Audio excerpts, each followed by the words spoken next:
lembaga pengawasan internal.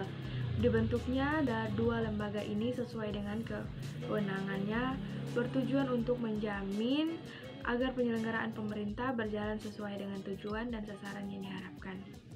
Dengan adanya komitmen pemerintah untuk dibenahi, salah satunya meningkatkan peran dan fungsi dari aparat pengawasan inter pemerintah atau APIP. Pengawasan inter ini dilakukan mulai dari proses audit, review, evaluasi, penetapan, dan kegiatan pengawasan. Pengawasan lain terhadap penyelenggaraan tugas dan fungsi organisasi dalam rangka memberikan keyakinan yang memadai bahwa kegiatan telah dilaksanakan sesuai dengan indikator yang telah ditetapkan.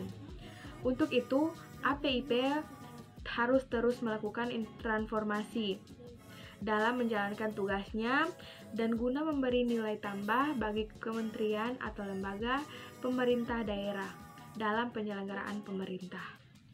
Hal ini sejalan dengan fungsi dan peran APIP, yaitu melakukan pembinaan sistem pengendalian inter pemerintah atau SPIP dan mendorong peningkatan efektivitas manajemen risiko atau RIC atau risk management dan pengendalian atau kontrol dari tata kelola atau governance. Organisasi sebagaimana diamati dalam Peraturan Pemerintah Nomor 60 Tahun 2008 tentang Sistem Pengendalian Interpemerintah. Tupoksi peran inspektoral daerah sebagai aparat pengawas internal pemerintah atau APIP sebagai aparat pengawas internal pemerintah. Inspektorat daerah memiliki peran dan unit kerja yang sangat strategis, baik dari aspek fungsi dan tanggung jawab dalam manajemen maupun dari segi pencapaian, visi dan misi serta program pemerintah.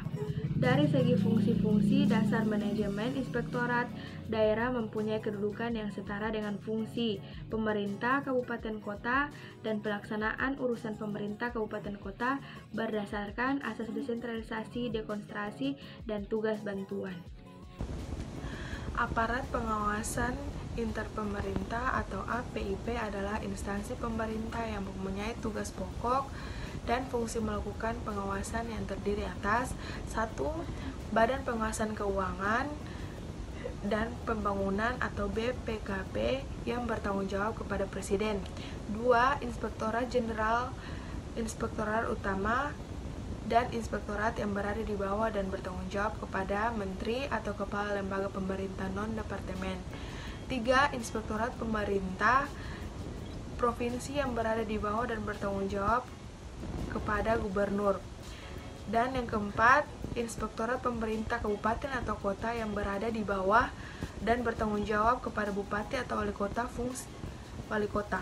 Fungsi APIP yang berjalan dengan baik dapat mencegah kecurangan, menghasilkan keluaran yang berharga untuk menjadi masukan bagi pihak auditor eksternal, eksekutif dan legislatif dalam memperbaiki pengelolaan dan pertanggungjawaban keuangan daerah pada waktu yang akan datang.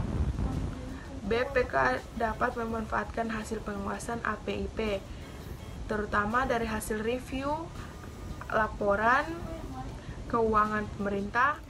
Kegiatan pengawasan terbagi menjadi beberapa bagian. Bagian pertama itu kegiatan peningkatan kapasitas APIP, yaitu meliputi bimbingan teknis pemeriksaan investigatif, bimbingan teknis pendampingan pengadaan barang dan jasa, dan bimbingan teknis penerapan sistem manajemen risiko. Bagian B, kegiatan asistensi atau pendampingan, yaitu meliputi penyusunan dokumen, pengadaan barang dan jasa, operasional sapu bersih pungutan liar, pengawalan dan pengamanan, perencanaan dan penganggaran, pemerintahan dan pembangunan daerah, dan kegiatan asistensi lainnya. Bagian C, kegiatan review, yaitu meliputi review rencana pembangunan jangka menengah daerah, review rencana kerja pemerintahan daerah, review rencana kerja dan anggaran, review laporan pemerintahan daerah, review laporan kinerja, review penyerapan pengadaan barang dan jasa, dan kegiatan review lainnya. Bagian D, kegiatan monitoring dan evaluasi, yaitu meliputi tindak lanjut hasil pemeriksaan Badan Pemeriksa Keuangan tindak lanjut hasil pemeriksaan APIP, dana desa, dana bantuan operasional sekolah, penanganan whistleblower system atau WBS, penanganan benturan kepentingan, aksi pencegahan korupsi, evaluasi SPIP, penilaian internal zona integritas, penilaian mandiri reformasi birokrasi, verifikasi LHKPN atau LHKSN, penanganan laporan gratifikasi, dan verifikasi laporan rencana aksi daerah. Yang terakhir, pencegahan dan pemberantasan korupsi, penyelenggaraan pemerintahan daerah, perencanaan dan penganggaran responsif gender, dan pelayanan publik. Pengawasan pada hakikatnya merupakan fungsi yang melekat pada seorang leader atau top manajemen dalam setiap organisasi, sejalan dengan fungsi-fungsi dasar manajemen lainnya, yaitu perencanaan dan pelaksanaan. Demikian halnya dalam organisasi pemerintah, fungsi pengawasan merupakan tugas dan tanggung jawab seorang kepala pemerintah, seperti di lingkup pemerintah provinsi merupakan tugas dan tanggung jawab seorang gubernur, sedangkan di pemerintah kabupaten dan kota merupakan tugas dan tanggung jawab bupati dan wali kota. Namun, karena keterbatasan kemampuan seseorang mengikuti prinsip-prinsip organisasi, maka tugas dan tanggung jawab pimpinan tersebut diserahkan kepada pembantunya yang mengikuti alur distribution of power, sebagaimana yang diajarkan dalam teori-teori organisasi modern. Adapun maksud dan tujuan pengawasan dan pemeriksaan. Maksud pengawasan dan pemeriksaan itu dalam rumusan yang sederhana adalah untuk memahami dan menemukan apa yang salah demi perbaikan di masa mendatang. Hal itu sebetulnya sudah menjadi hal yang lumrah dan harus dilaksanakan oleh semua pihak, baik yang mengawasi maupun pihak yang diawasi, termasuk masyarakat awam. Sedangkan tujuan pengawasan itu adalah untuk meningkatkan kinerja dan mendayagunakan para aparatur sipil negara dalam melaksanakan tugas-tugas mewujudkan pemerintahan dan membangun menuju terwujudnya pemerintahan yang baik dan bersih. Seiring dengan semakin kuatnya tuntutan dorongan arus reformasi, ditambah lagi dengan semakin kritisnya masyarakat yang didukung dengan teknologi informasi, maka rumusan pengawasan yang sederhana itu tidaklah cukup. Masyarakat mengharapkan lebih dari sekedar perbaikan kesalahan, melainkan harus diminta pertanggungjawaban kepada yang bersalah. Kesalahan harus ditebus dengan sanksi atau hukuman, dan bila memenuhi unsur tindak pidana harus diproses oleh aparat penegak hukum sehingga membuat efek jera bagi pelaku dan orang lain. Berpikir 1000 kali untuk melakukan hal yang sama, sehingga praktek korupsi, kolusi, dan nepotisme menjadi berkurang dan akhirnya hilang. Hal seperti itulah yang menjadi cita-cita semangat bangsa Indonesia yang tercermin dalam Undang-Undang Nomor 28 Tahun 1998 tentang penyelenggaraan pemerintahan yang bersih dan bebas korupsi, kolusi, dan nepotisme. Untuk menciptakan good government adalah penyelenggaraan pemerintah dalam peningkatan kiprah institusi peningkatan daerah. Banyak masyarakat bertanya di mana dan kemana lembaga itu, sementara korupsi itu semakin merajalela. Masyarakat sudah gerah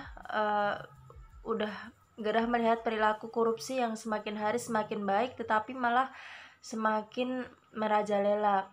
Dengan perbuatannya itu, bahkan masyarakat memberi label perbuatan korupsi itu sebagai kegiatan yang jahat, karena diyakini hal itu akan menyengsarakan generasi yang akan datang, sampai-sampai masyarakat berpikir untuk membubarkan institusi yang dinilai tidak ada gunanya dan dinilai menyengsarakan rakyat dengan menggunakan uang rakyat yang relatif tidak sedikit. Berbicara tentang pengawasan dan pemeriksaan, sebenarnya bukan tanggung jawab institusi pengawasan, tetapi semua elemen masyarakat dan elemen pemerintahan.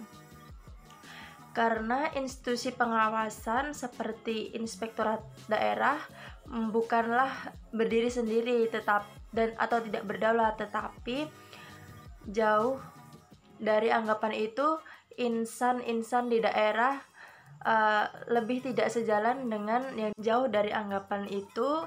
Pengawas daerah juga sudah bertindak sejalan dengan apa yang telah dipikirkan masyarakat itu sendiri, dengan proaktif dan efisien serta dalam memenuhi tuntutan itu telah dilakukan seperti organisasi perbaikan sistem, pedoman, dan pembagian, tetapi kondisi itu hasilnya belum maksimal dan belum terwujud sesuai apa yang diinginkan oleh masyarakat. Guna mewujudkan keinginan tersebut diperlukan langkah-langkah pragmatis dan realistis dan sistematis dalam penempatan sumber daya manusia atau SDM-nya. Pada lembaga pengawasan daerah, mulai dari pemimpin sampai staf atau pejabat, seorang pemimpin organisasi akan memberikan pewarnaan terhadap organisasi tersebut. Daerah istimewa sendiri menjamin bahwa suatu kegiatan yang berjalan harus sesuai dengan tujuan dan efisien. Pada akhirnya tujuan tersebut harus tercapai apa yang diinginkan di awal, begitu. Dan langkah menuju pengawasan yang efektif dan efisien menurut kelompok kami dalam memenuhi tuntutan tersebut harus ada perbaikan sistem, pembuatan pedoman, dan sebagainya. Tetapi sebagian harus berproses dari hasil yang belum signifikan dan belum terwujud di kemarin-kemarin hari.